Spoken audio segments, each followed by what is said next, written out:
Assalamualaikum warahmatullahi taala wabarakatuh. Saya Muhammad Hanafi bin Husin, pengurusi eksekutif Banglo IBS. Hari ini saya akan berkongsi dengan tuan-puan berkenaan dengan satu topik yang saya rasa menarik dan penting untuk pihak tuan-tuan dan puan-puan baca, dengar dan bertindak atas maklumat ini. Tajuk yang saya akan kongsikan adalah berkenaan 7 langkah ataupun 7 tip langkah bina Banglo. 7 langkah ini akan saya huraikan satu persatu dan setiap langkah itu berkait antara satu dengan yang lain. 7 langkah bagi bina Banglo ini adalah, yang pertama adalah tanah ataupun kawasan yang pihak tuan-tuan perlu ada sebelum mengambil langkah seterusnya. Tanah yang pihak tuan-puan miliki ini sama ada diperolehi melalui warisan, tuan-puan dapat daripada ayah, daripada ibu ataupun waris-waris yang lain. Yang kedua, diperolehi melalui pembelian, dan tanah-tanah lot ini sama ada dalam bentuk hak milik individu berstatus bangunan kediaman ataupun hanya pembelian tanah secara kongsi ataupun kita panggil sebagai lot lidi. Tak ada masalah. Dua-dua kaedah ni boleh diperolehi dan digunakan untuk pembinaan Banglo ini. Setelah langkah yang pertama ini, kita terus kepada langkah yang kedua. Apakah langkah kedua?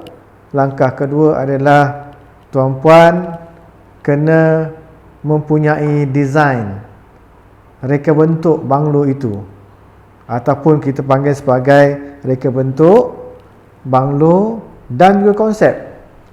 Contoh yang saya berikan adalah berapakah keluasan yang pihak tuan-puan nak, berapa bilik tidur, berapa bilik air, di mana ruang tamu, di mana ruang makan, di mana tandas, dan berapakah tingkat rumah-rumah Banglo yang akan dibina nanti. Setingkat, setingkat setengah, 2 tingkat ataupun 3 tingkat. Dan yang kedua, apakah konsep yang kita nak pakai?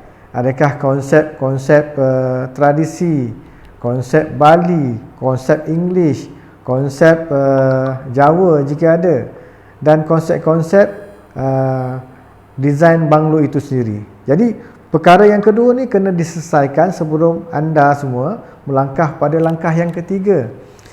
Jika langkah yang kedua telah diselesaikan dari sudut konsep-konsep dan reka bentuk, maka barulah kita terus kepada langkah yang ketiga. Apakah langkah yang ketiga, tuan-tuan? Langkah ketiga adalah kita mesti pastikan bahawa tuan-puan mempunyai bajet yang sesuai dengan konsep dan reka bentuk. Kita tak nak nanti bila tuan-tuan ada bajet contoh 200,000, tetapi tuan-tuan nak membina satu mahligai Banglo 3 tingkat berkeluasan 2,000 kaki persegi. Jadi tak kena dengan bajet yang tuan-tuan puan-puan ada. Jadi perkara 2 dan ketiga bagi saya satu langkah ataupun satu step yang saling berkait. Jadi kalau katakan bajet 200,000, jadi 200,000 ni perlu sesuai dengan keadaan desain dan juga konsep yang pihak tuan-tuan tentukan pada langkah yang kedua.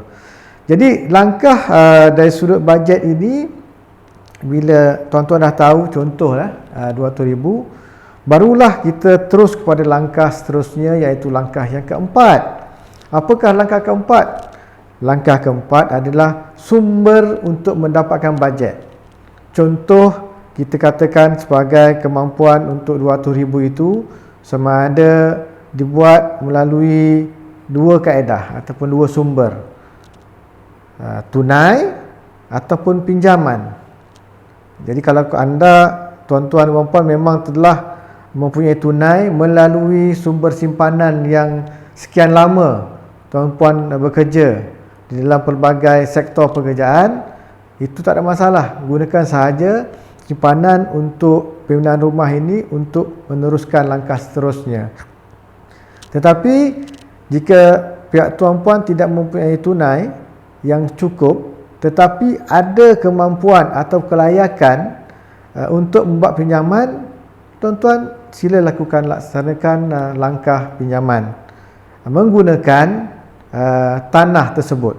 Tetapi kena diingat, sumber pinjaman kena menggunakan hanya hak milik individu yang berstatus bangunan kediaman dan nama tuan-tuan dan puan-puan ada dalam geran tersebut.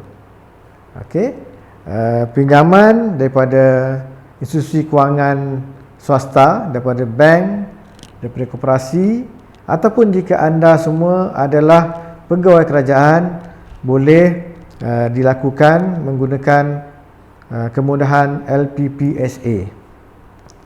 Langkah ke-6 ataupun langkah seterusnya setelah anda menentukan tentang bajet dan juga sumber, langkah ke-6 adalah langkah kelima, minta maaf, langkah kelima adalah penentuan tentang pilihan kontraktor. Ini antara satu langkah yang bagi saya cukup penting jika kita lihat kepada banyak isu-isu tentang penipuan yang dilakukan oleh kontraktor-kontraktor pembinaan rumah yang ada di luar sana. Jadi pastikan langkah kelima ini adalah langkah yang diambil berat untuk memilih kontraktor yang benar-benar layak dan kontraktor yang benar-benar mempunyai reputasi dan track record yang baik untuk membina rumah anda. Jadi saya cadangkan supaya ambil masa sedikit untuk pemilihan kontraktor ini supaya anda tidak tertipu dengan kontraktor-kontraktor yang mengambil peluang di atas kelemahan-kelemahan yang ada dalam industri ini. Setelah kita memilih kontraktor yang betul-betul layak, barulah kita mengambil langkah yang ke-6, iaitu kita membuat satu perjanjian pembinaan, construction agreement, yang akan ditandatangani di antara tuan-tuan dan pihak kontraktor tersebut. Langkah yang ke-6 ini saya kira satu langkah yang penting juga. Pastikan perjanjian pembinaan mempunyai 3 elemen yang penting. Okey. Perjanjian pembinaan itu mempunyai 3 elemen yang penting. Yang pertama adalah elemen tentang spesifikasi antara pihak tuan dan kontraktor. Spesifikasi tentang banglo itu, bagaimana dia punya pelang lantai, bagaimana dia punya spek pintu, spek tile, dia punya spek tentang sanitary, bilik air macam mana, lampu, elektrik, punca air dan seterusnya. Jadi spek-spek ini kena di finalize pada peringkat awal. Okey, yang kedua dari sudut dia punya tempoh masa penyiapan banglo, dan yang ketiga adalah dari sudut dia punya bayaran, bayaran progres. Jangan terus menyerahkan 100% duit untuk kos pembinaan itu kepada pihak kontraktor. Sepatutnya perjanjian harus dibayar secara beransur-ansur mengikut progres ditapak. Dan akhir sekali tuan-tuan, peringkat yang ke-7 dan akhir adalah selepas kita menandatangani dan perjanjian tersebut dimati stampkan dan pihak tuan-puan kena simpan satu kopi, barulah pihak kontraktor akan masuk site.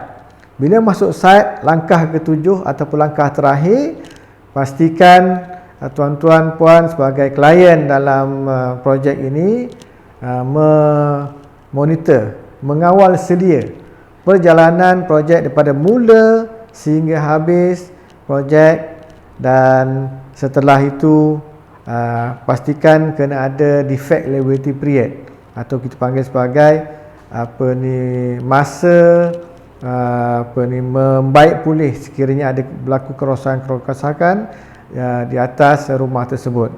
Jadi saya ingat 7 langkah ini boleh membantu tuan-tuan perempuan dalam pembinaan banglo yang pihak tuan-tuan perempuan akan bina nanti. Sekian saja perkongsian tip daripada saya, Muhammad Hanafi Hussein daripada Banglo IBS, dan sekian saja. Terima kasih menonton perkongsian ini daripada Banglo IBS. Assalamualaikum warahmatullahi taala wabarakatuh dan bye.